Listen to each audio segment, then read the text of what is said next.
Oh, okay, great. I'm seeing a different screen than you are. So I'm going to talk about HPV vaccine introduction globally with a focus on WHO guidelines in low and middle income countries.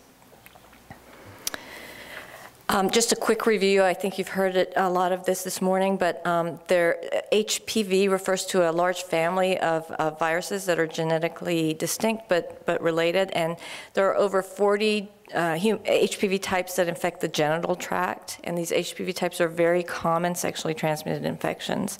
And these 40 types are classified by their ability to cause cancer into oncogenic type and non-oncogenic types. Persistent infection with an oncogenic HPV type can cause a variety of cancers, including cervical, anal, vulvar, vaginal, and penile, as well as some oropharyngeal cancers.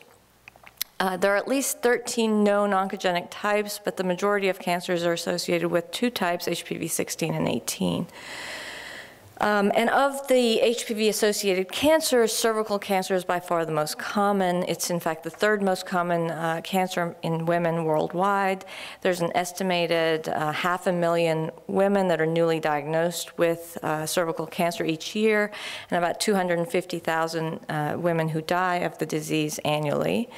And as you heard this morning, there's a disproportionate burden in developing countries. About 80% of these cases, over 80% of them, live in developing countries where cervical cancer is the leading cause of female cancer-related deaths. This is a map that I think you saw this morning. This is just to illustrate the stark disparities in cancer incidence around the world. There's a tenfold difference between the countries in the light yellow, which are mostly high-income countries, and the countries in the dark red, which have the highest incidence, and they're mostly low and middle-income countries. Well, fortunately, there's an assortment of tools that have been available for decades to prevent cervical cancer at different levels. We know cervical cancer is caused by a common sexually transmitted infection, so there's been opportunities for health education and sexual health education to try to prevent infection with the HPV that will subsequently lead to cervical cancer. But most importantly, we've had screening, cervical cancer screening as secondary prevention that has given us the ability to detect and treat cervical precancerous lesions before they go on to develop into invasive cancer. And then, of course, we've had tertiary prevention, including treatment and palliative care for advanced invasive cancer. In more recent years, we now have HPV vaccines that can be added to this toolbox of prevention, and they're a very promising new approach to primary prevention of cervical cancer. Just to quickly go over the vaccines, there are currently 2 vaccines available. There's a quadrivalent vaccine and a bivalent vaccine. Both vaccines protect against oncogenic HPV type 16 and 18 that cause 70% of cervical cancers worldwide, and the majority of other HPV-associated cancers. The quadrivalent vaccine also includes non-oncogenic type 6 and 11 that cause genital warts. Both vaccines are prophylactic, which means that they're most effective when given prior to exposure to the types that are in the vaccine, which is shortly after sexual initiation. Both vaccines are licensed in over 100 countries worldwide, and both were pre-qualified by WHO in 2009. In 2009, WHO also published a position paper on HPV vaccines, and in which it recommended HPV vaccine introduction into national immunization programs in countries where prevention of cervical cancer or other HPV-related diseases are a public health priority, and where vaccine introduction is programmatically feasible and financially sustainable, and where cost-effective, as long as cost-effectiveness has been considered. It further states that vaccine introduction should not divert resources away from other effective cervical cancer prevention programs, and that importantly, it should be part of a larger coordinated strategy to prevent cervical cancer, including secondary and tertiary prevention. So the target population for the vaccine, the current vaccines are licensed only in persons 9 years of age and older. So the primary target population for routine vaccination in most countries are young girls before they become exposed to the HPV types in the vaccine through sexual contact. And the exact age differs by country. It ranges from anywhere from 9 to 18. 18 is kind of an outlier. Most of the time it's around 11 or 12. The WHO recommendation in the position paper is to vaccinate girls between the ages of 9 and 13 years. So the countries can select a single age cohort within that age range. In some of the early adopter countries, there's also been a secondary target for catch-up vaccination, which is older girls who were not at the age for routine vaccination at the time of introduction. And so this is usually a time-limited catch-up, maybe the first 1 or 2 years after vaccine introduction, to give the girls older girls opportunities to get vaccinated. The WHO only recommends considering this option if it's determined to be feasible, affordable, and cost-effective, if it does not divert resources from vaccinating the primary target population, and where older girls are likely to be not exposed to the vaccine types. I just want to quickly mention that the quadrivalent vaccine has also been licensed for use in males in over 70 countries. The recommendations are limited to maybe just a couple of high-income countries at this time for the prevention of genital warts and anal, penile, and oropharyngeal cancers. Male vaccination is currently not recommended by WHO in countries where the cervical cancer burden far exceeds that of HPV-related male cancers, because high coverage in females is more cost-effective for cervical cancer prevention than including male vaccination. So this is the status of HPV vaccine introduction into national immunization schedules as of the end of 2011. And as you can see, the introduction in low and middle income countries has been very limited. Most of it is in the North America, Europe, and Australia. There are a number of reasons that vaccine uptake has been slow. Most importantly, for low and middle income countries, it's been vaccine costs. They've been just prohibitively expensive. Well, that's starting to change now with negotiated prices, lower prices for vaccine becoming available to countries, and as organizations like Gavi and the PAHO Revolving Fund include HPV vaccine in their portfolios. But there are a host of other challenges that remain that need to be addressed even when the vaccine costs do come down, and including implementation challenges. These vaccines are recommended to be given in 3 doses over a 6-month period to a target population that's difficult to access, and so it requires new strategies to access this population, to reach high coverage in this population, which are going to be resource intensive and are going to require a lot of coordination with new partners. There's also barriers around knowledge and acceptability. This is a vaccine against a sexually transmitted disease. It's recommended only for girls. And there's also the stigma around cervical cancer and the lack of knowledge around cervical cancer that needs to be addressed. And then monitoring and evaluation of this vaccine is complex, and it's different from the traditional childhood vaccines. There's a long interval between infection and developing cancer. So monitoring impact is complicated, and also monitoring coverage is more involved. It requires monitoring doses by age, vaccination by age and by dose. So there are steps that every country needs to take once they decide to introduce the vaccine. One is to start with their national vaccine introduction plan. They need to develop a formal plan for national introduction, which is part of a comprehensive national strategy for cervical cancer prevention. And this national plan would then be included in the country multi-year plan for immunizations. And of course, the goal is to achieve the highest coverage of HPV vaccine in the primary target population, which would be defined in the plan. And there needs to be special attention to reaching high coverage in the target, in those in the target population who are least likely to access cervical cancer screening later in life. And then as a secondary objective, this HPV vaccine introduction can be looked at as an opportunity to explore linkage to other health services, especially adolescent health services, and as an opportunity to strengthen other health services. There are certain key elements that need to be included in an introduction plan, and I'll go over these just briefly. So social mobilization and advocacy is critical in success of an HPV vaccine introduction plan. Obviously, there has to be political will and political leadership and advocacy in order to make sure that the plan is successful.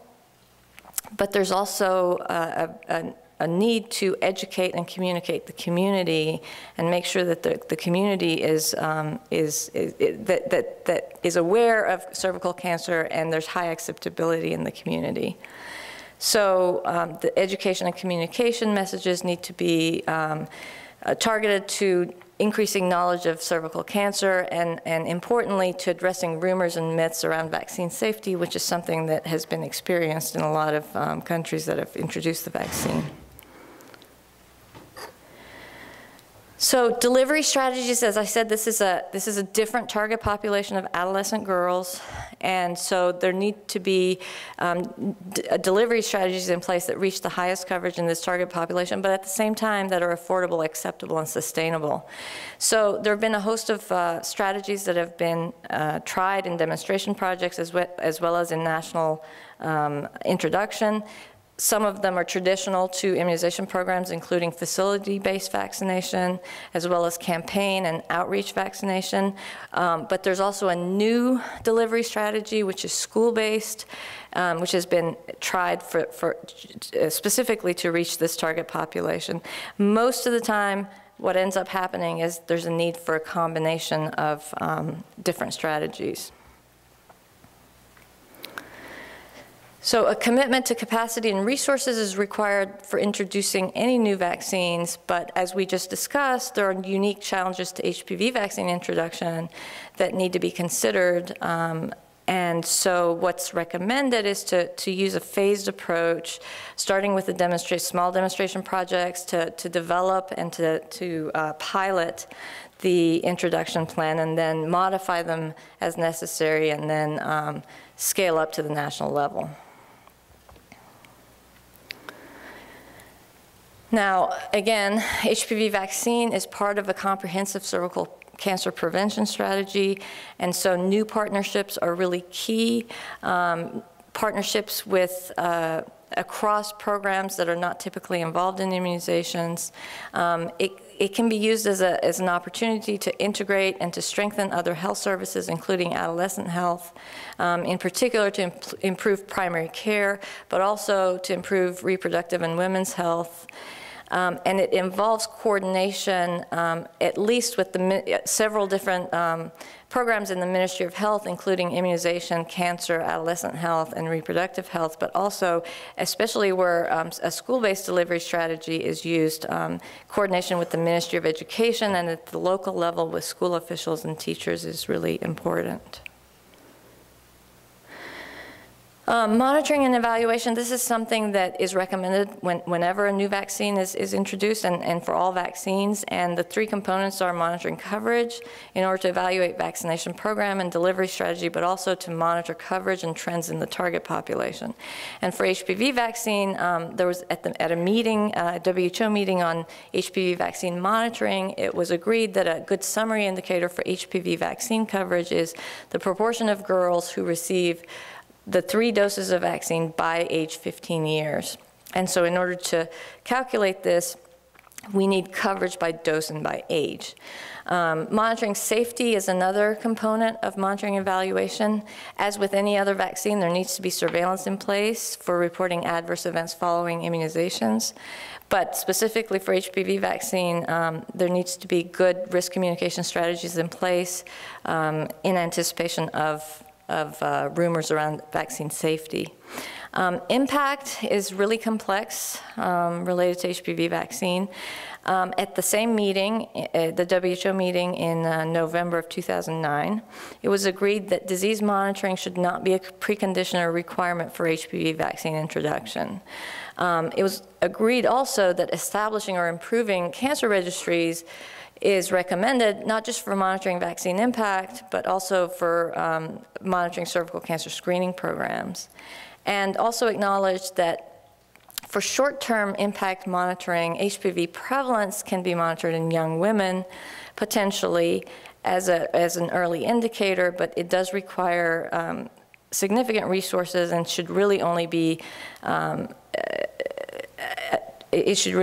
used in special studies and in sentinel sites. Okay, so now I'm going to switch. Now there's a paper in your monograph in your bag that is a summary of vaccine introduction in the world, and it's a nice summary of all the different countries, high income, middle income, and low income. I'm going to give you just some examples of low and middle income countries that have introduced. So Rwanda introduced HPV vaccine in 2011 through a Merck donation. It was a 3-year donation program that provided Rwanda with 2.5 million doses. And so because it's a small country, Rwanda was able to be the first country in Africa to introduce nationwide without any demonstration project. There was incredibly strong government support for this, and as a part of a comprehensive cervical cancer control initiative in that country that included new screening methods. So the vaccine introduction plan was largely developed by the Rwanda Ministry of Health with a lot of assistance from multiple regional and global partners. A multidisciplinary technical advisory group was established, including representatives from the Ministry of Health, different programs, Ministry of Education, clinicians in the community, and community leaders. And Rwanda decided to set the target population at girls ages 11 to 15 years, prioritizing the 11 and 12-year-old girls, especially in the first year, but then in the second and third year of the donation program, they wanted to expand it to include catch-up for girls up to age 15. So Rwanda decided to primarily use a school-based strategy, and they selected the primary 6th grade for for vaccination in the first year, because that's the grade that 11 and 12-year-olds are supposed to be in. But then to add senior 3 in the second and third years in order to expand to girls up to 15 years. This was an opt-out strategy, so no consent was required from the parents, but the parents were asked to be present on vaccination days. And a team was assembled from the local health clinics that would then go to the schools, and each health sector had about 6 or 7 schools that they were responsible for, and they would administer these vaccines during the school. And this picture shows you the sort of level of political support. This is at the launch of the first HPV vaccine administration, and this is the First Lady of Rwanda. She participated in this launch.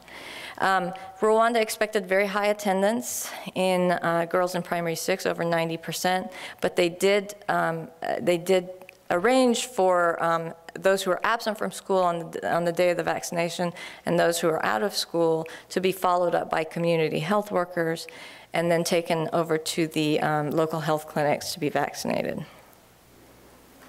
So this is some data on the first dose coverage for the first year. This was in April of 2011, and these data have been published in an article in the Bulletin of World Health Organization. This graph was presented at a WHO meeting, and as you can see, about 94,000 girls were registered in primary 6, and 97% of those were vaccinated with their first dose. One more minute? Okay, so, okay, sorry. So, I think I will, so just one thing to mention is that what happened in Rwanda is even though they wanted to vaccinate 11 and 12-year-olds in grade P6, what happened was that half of their students in grade P6 were 15 years and older. So that's something that needs to be considered for a school-based vaccination. I'm going to skip that. Bhutan was another country that introduced in May of 2010, again through a Merck donation. They used a mass campaign strategy. This was a one-year donation, and they decided to include all 12 to 18-year-old girls. And then they had support from another organization for the next 5 years. They also used a school-based strategy, and this is some results from Bhutan that shows the first, second, and third dose coverage, and it shows that it was over 90% for each of those for the first year. Malaysia, very similar to Bhutan, primarily a school-based delivery strategy with vaccination of girls in health centers who are not in school. Reportedly, there was very high acceptance in Malaysia by communities and parents and very high uptake, but I unfortunately don't have any data to show you on that. Do you want me to stop? Okay, I think I'll just stop here then. Thanks. Susan, thank you very much. I think it was an excellent example how normative work, WHO standards, and the political will of leaders, so political leaders have resulted in high coverage and high implementation of this aspect of comprehensive cervical cancer control, the HPV vaccine introduction now.